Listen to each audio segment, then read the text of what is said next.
What's up gamers, DreamcastGuy here, and over the course of the last couple weeks I've been kind of talking about the best stuff that's come out this year, and I kind of wanted to flip things around today, just for fun. I want to talk about the games that are probably pretty bad, but to me are extremely cool. These are two games that I actually put over 100 hours into, despite the fact that they're obviously quite broken. Let's start off with Friday the 13th.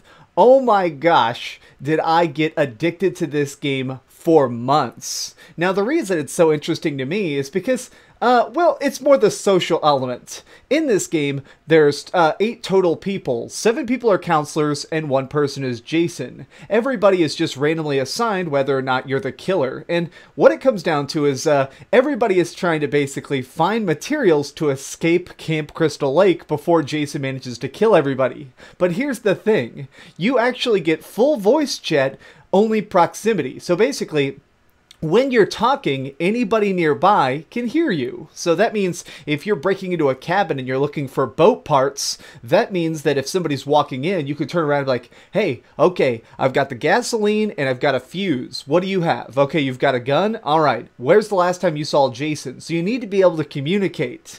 Well, what's funny is, a lot of people wanted to communicate in character, including myself. So when I was Jason and playing this game, I would do ridiculous voices. Okay, maybe that's not in character because Jason doesn't talk, but I would always just do ridiculous stuff. Like, one of my favorite memories of all, there was this time where I had this guy, and I got him cornered in this giant house. He's in the far corner, and I'm walking up as Jason, and he starts just, like, trying to hide. He's like, no, please don't kill me. And I'm walking up, and I'm getting closer, and I'm getting closer. And he's like, wait, please don't do this. Just please tell me you have a microphone. So I put on my best Mickey Mouse voice. So I was like, I'm about to get you. What do you got to say? And he's like, wait, Mickey, Jason, wait. I want to bribe you. If you kill me last, I'll tell you that somebody's trying to escape right now. So I open up my map and I realize, oh my gosh, 2 people have managed to fix a car and they're driving out of town right now.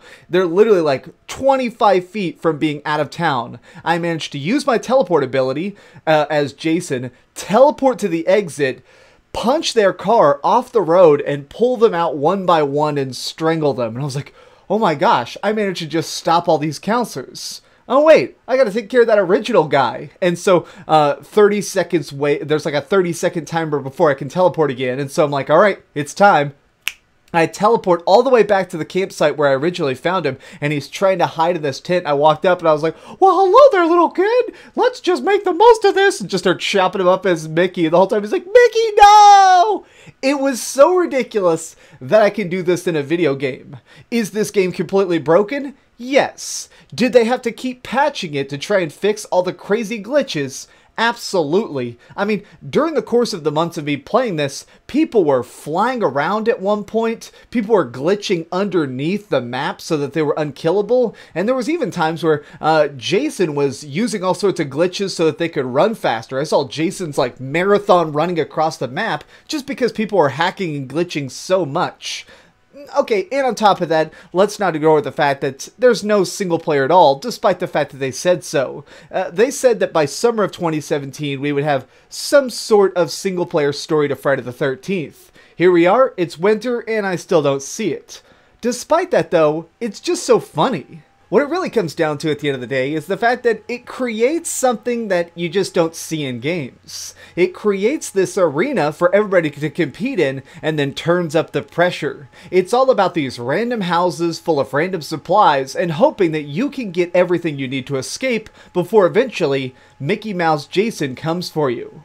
Now the other game I want to talk about is one that people might not consider bad, but it's pretty bad, and that's Fortnite. Now, when this game initially came out, I actually pretty much hated it. I thought that it had a lot of pay-to-win mechanics.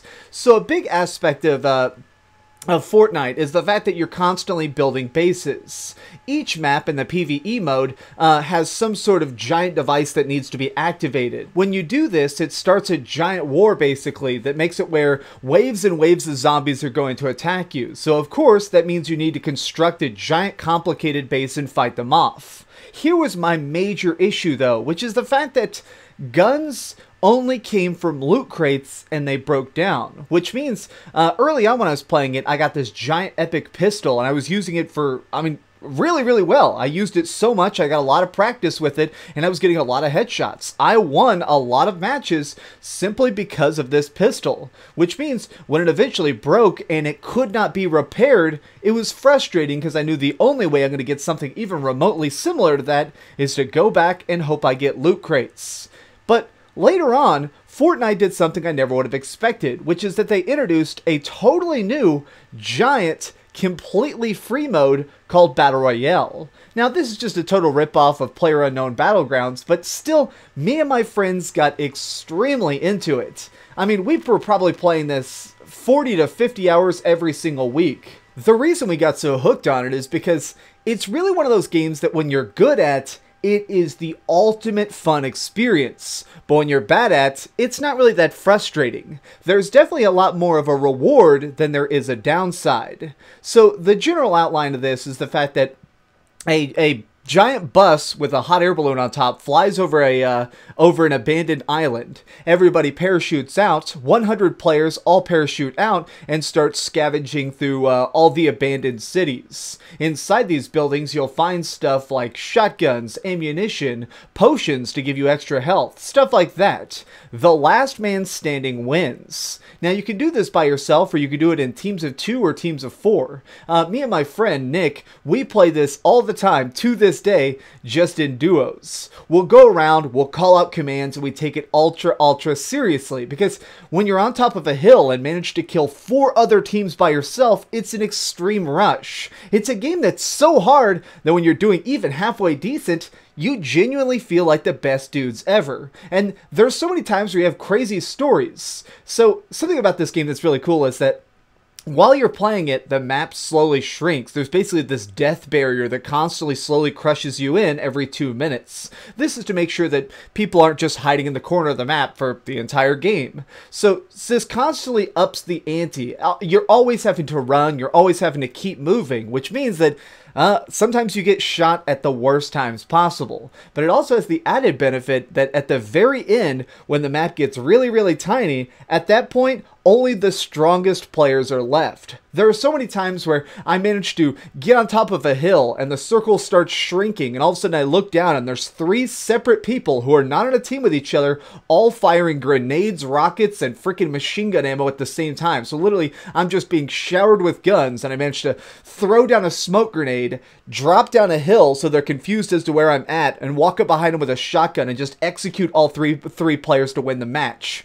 It's such a rush to be good at this, and it's one of those things where every time you lose, you just instantly want to go back. Honestly, I'm sure you guys have seen it. The only game I've live streamed this year is actually Fortnite, because Battle Royale is so intense.